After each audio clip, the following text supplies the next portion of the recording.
February 2026. IKEA China has kicked off the year with a bombshell.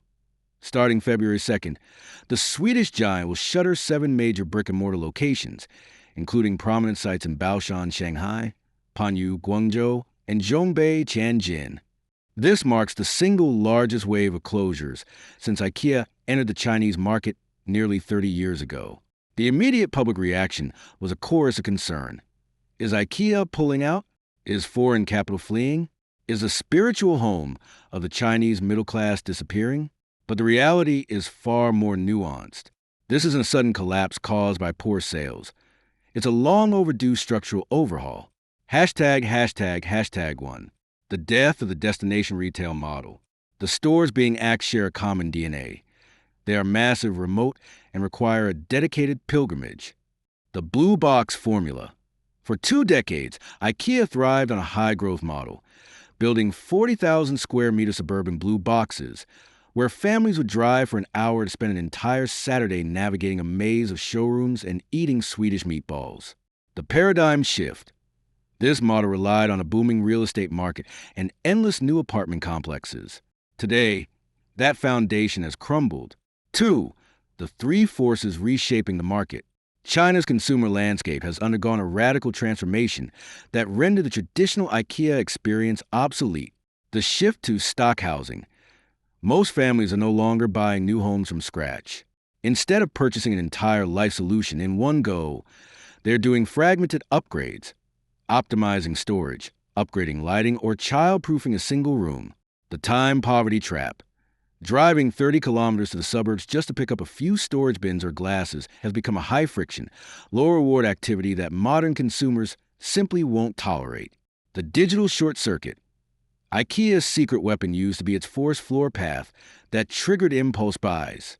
Today, that journey happens on social media.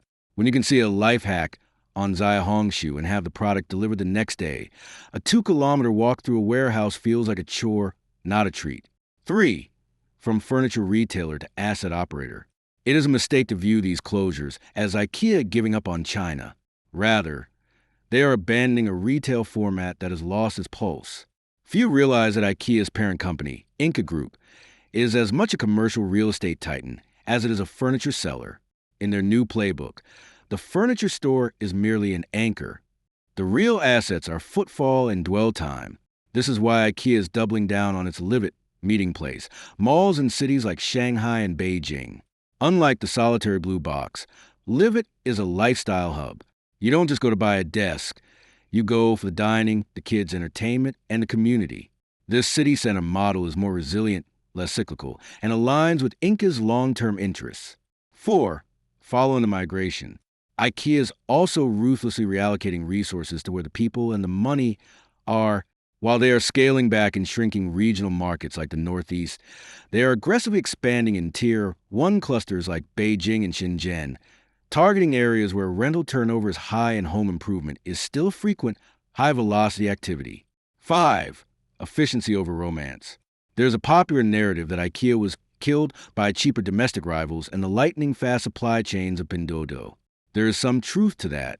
IKEA's global, standardized product cycles, often measured in years, simply cannot compete with the trend-to-shelf speed of local brands, often measured in weeks. The new IKEA strategy. Proximity over scale. Moving away from all-day destinations towards smaller, high-frequency touchpoints integrated into urban life. Digital first. E-commerce is no longer a supplement. It is the primary channel. Ultimately, IKEA isn't failing. It's being audited by reality. The blue box era taught Chinese consumers about aesthetics and the aspirational home, but that knowledge has now permeated the entire market. IKEA is now forced to adapt to the very standards of efficiency and convenience it helped inspire.